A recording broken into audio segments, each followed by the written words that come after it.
અંકલેશ્વરના કાંસિયા માંડવા સહિત અમરાવતી નદીના કાંઠા વિસ્તાર ગામોમાં ચોમાસા દરમિયાન નદીના ધસમસતા પ્રવાહને કારણે ખેતીલાયક જમીનનું મોટા પાયે ધોવાણ થઈ રહ્યું છે। ચાલુ વર્ષ પણ નદીના જળસ્તરમાં વધારો થતા હજારો એકર ઉપજાઉ જમીન નદીમાં ધોવાઈ જતા ખેડૂતોમાં ચિંતાનો માહોલ છે। છેલ્લા 30 વર્ષથી ખેડૂતો આ સમસ્યાનો સામનો કરી રહ્યા છે અને સતત રજૂઆત છતાં કાયમી ઉકેલ ન મળતા નિરાશા વ્યક્ત કરવામાં આવી રહી છે।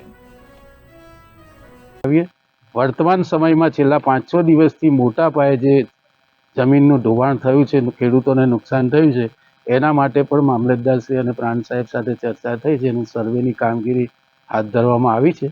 झड़पथी खेडूतनी वारे केवी रीते सरकार पहोंची शके अने मददरूप थई शकाय ए दिशामां पण अमारा प्रयत्नो रहेशे। सर, वर्षोथी आ समस्या छे, घणी जे जमीनो छे एनुं धोवाण थाय छे, लोको रजूआतो पण करे छे, ते छतां અત્યાર સુધી કોઈ નિરાકરણ નથી આવ્યું। એનું કારણ એ વાત સાચી છે, પણ નદીમાં કોઈ પણ પ્રકારનો પ્રોજેક્ટ, બ્રિજ અથવા તો આ પ્રકારના ગેબિયન વોલ અથવા તો કોઈ ડેમ બનાવવાની પ્રક્રિયા હોય તો આ સિંચાઈ વિભાગથી શરૂ કરીને રાજ્ય સરકારનો વિભાગ અને પૂનાની આ એક સંસ્થા છે એની છેલ્લે આ મંજૂરી મેળવવાની હોય છે।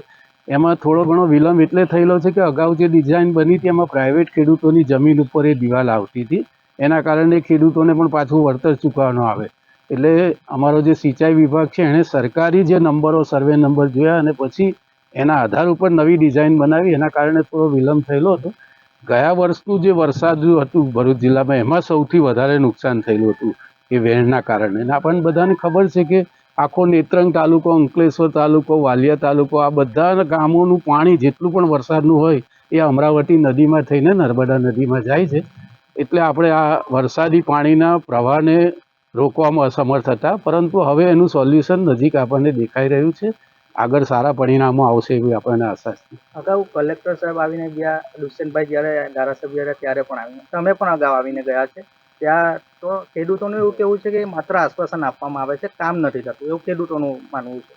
આપણે ડિઝાઇન બનાવી છે ગેબિયન વોલની, અહીંયાના ગામના ખેડૂતોને પણ એની માહિતી છે, ડિઝાઇન મંજૂર પણ કરી છે સરકારે। હવે આ સંસ્થાનો રિપોર્ટ આવે એટલે ઝડપથી આ કામમાં આપણે આગળ વધી શકીશું અને જેટલું નુકસાન થયેલું છે ખેડૂતોને એના માટે આપણે હંમેશા ચિંતિત રહીશું। સરકાર કેવી રીતે એમની સાથે, એમની પડખે રહે એ માટે અમારા સતત પ્રયત્નો રહેશે। આજે જમીન ધોવાણ જે થઈ છે ખેડૂતોને, એમાં કોઈ ખેડૂતોને વળતર કે એવું કંઈ મળશે? અત્યારે જે ધોવાણ થયેલું છે એના માટે તંત્રએ દરખાસ્ત બનાવી રહી છે, તૈયાર કરી રહી છે। એમાં અમે વધુમાં વધુ ખેડૂતોને મદદરૂપ થવાના પ્રયાસો છે સરકાર સુધી મોકલવાના છે। 1-2-3 દિવસમાં જ આ રિપોર્ટ મોકલવાના છે। આખા રાજ્યમાં અનેક જગ્યાએ અત્યારે નુકસાન અને એનું સર્વેના બધું ચાલે છે, એમાં આપણું પણ અહીંયાથી બધી વિગતો જશે। સરકારમાંથી કેવી રીતે મદદ મળે એની થોડીક સમય આવે, રાહ જોઈએ આપણે। મને વિશ્વાસ છે કે આપણને બધાને મદદ મળશે। કેટલા સમયમાં હવે આ કામ છે એ થશે? અહીંયા આપણે તૈયાર કરવાની દરખાસ્ત આપણી જવાબદારી છે, અમે 2-3 દિવસમાં જ પૂરી કરીશું। આમ તો 3 દિવસ પહેલાંથી અહીંયાના ખેડૂતોને આ ધોવાણ થઈને જાણ કરી ત્યારથી જ અમારી તંત્ર સાથે વાત ચાલુ છે। એમણે લગભગ બધી તૈયારી, કેટલા સર્વે નંબરમાં, કેટલા એકરમાં નુકસાન થયેલું છે, આ બધાની પ્રાથમિક માહિતી મેળવી છે। ઝડપથી 1-2 દિવસમાં દરખાસ્ત કરીને અમે રાજ્ય સરકારને મોકલીશું।